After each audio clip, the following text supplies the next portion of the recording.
My good people, now welcome back to Anointed Lady TV. The koko I bring come for una be say one countryman wey dey go by the name Prince Adewale Adebayo. He na the 2023 presidential candidate of the Social Democratic Party. He na don come outside come dey yarn dey give tori people for inside one interview concerning the things and things wey dey go on for inside we country Nigeria and the things and things wey he for do to make country people dey enjoy life if to say dem vote for am as president of this our country Nigeria. No be small matter, my good people. This man come outside now come dey talk some kind interesting alternative. He come dey drop some kind ideas wey make sense, wey be say e reach to take make countrymen dey happy for inside we country if to say dem to throw vote for am as president of we country instead of this policy wey our president Bola Ahmed Tinubu come go implement, wey be the removal of fuel subsidy and floating of the naira, wey come make everything now for inside we country Nigeria e come dey choke the general public. E come make everything now come increase to the extent wey be say countrymen now no fit afford some kind things wey go help them take sustain on a daily basis. And this man talk plenty other things, so my good people, including the politics of oil refineries for inside the country Nigeria and the issue of tax incentives and many other updates wey I need to tell the general public. No be small matter like this, so my good people. This countryman now wey be Prince Adewale Adebayo, before I begin to talk about the things wey he for do for the country Nigeria, he first go down like this, criticize this current administration wey dey led by President Bola Ahmed Tinubu. He say like this now country people be like orange, and this administration of Bola Ahmed Tinubu, he dey squeeze the juice out of countrymen. Dey squeeze the things and things wey they need to dey survive, and after they don squeeze finish, go come leave countrymen now to dey like that, to come dey face the excessive hardship wey currently dey for inside we country Nigeria. And normally all those level e no make sense. This man come dey yarn say normally as leaders, anything wey country people dey go through, their leader supposed to dey feel the pain too.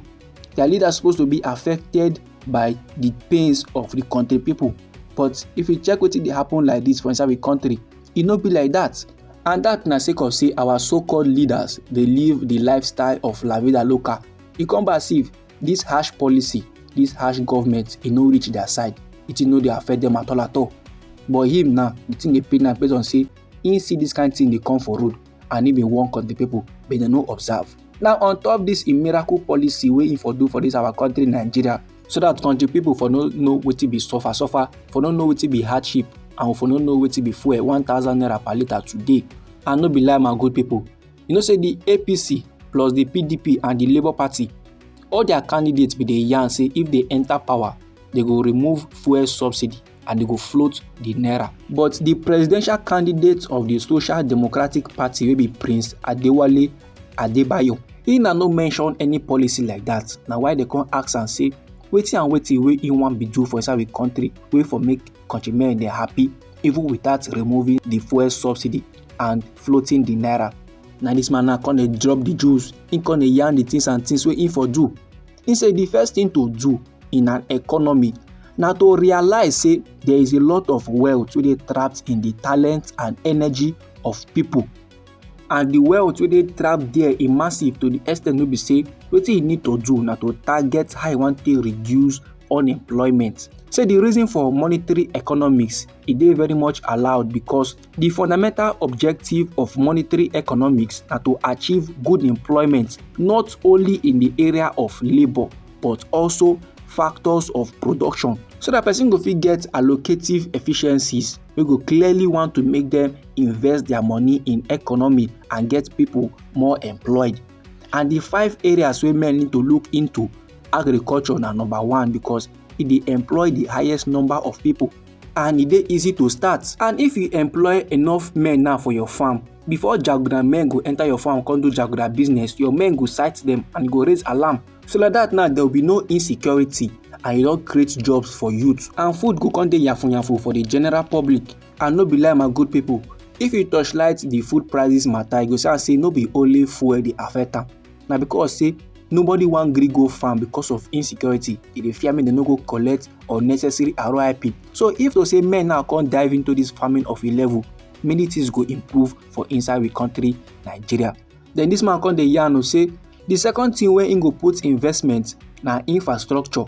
He say investing in infrastructure means e no go allow people now to do for themselves as individual things wey we can all do collectively.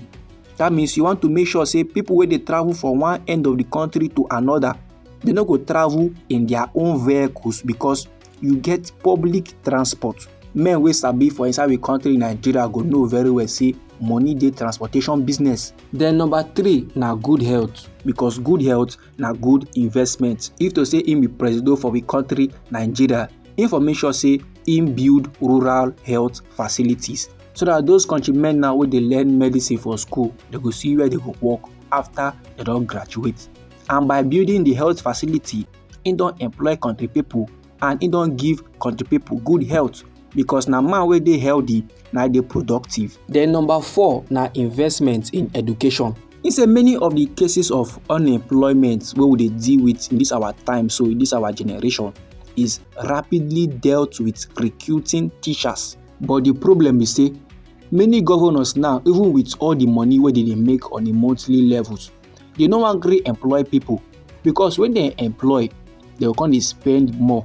If you employ now, you must pay person wey you employ normal. And if you go some states sef, you go see am say instead of them now to increase staff their money, so them to pay staff more for compensation, they go kukuma tell the staff maybe they come like 2 times a week because they no wan spend money, and which is very very bad.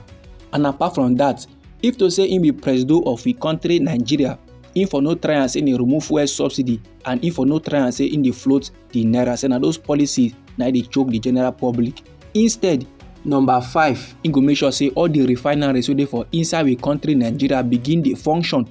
If they begin dey function and we come dey make about 1 million barrels per day, petrol go come dey yafu for the general public, and they come dey sell dey give other countries.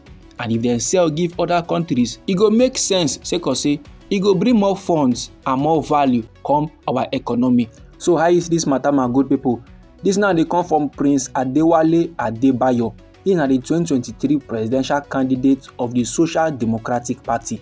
As he don come outside now, come yarn the things and things wey he for do for country people, if to say we vote for am as president of the country. Anyhow the thing be you for body, feel free make it drop am inside our comment section. Now we be Anointed Lady TV. Now we dey give una legit information on the things and things wey dey go on for inside the country Nigeria. So if you like this update and you would like to receive more, try make you subscribe to this channel. Try make you put on the notification bell so that as we dey bring the news they come, I go first receive the update and you go get them sharp. And I better try make you share this news, give your family and friends so that them too they go know wetin dey happen for inside the country Nigeria. I dey come your side again with another legit intel for you, my good people. I beg, no go anywhere.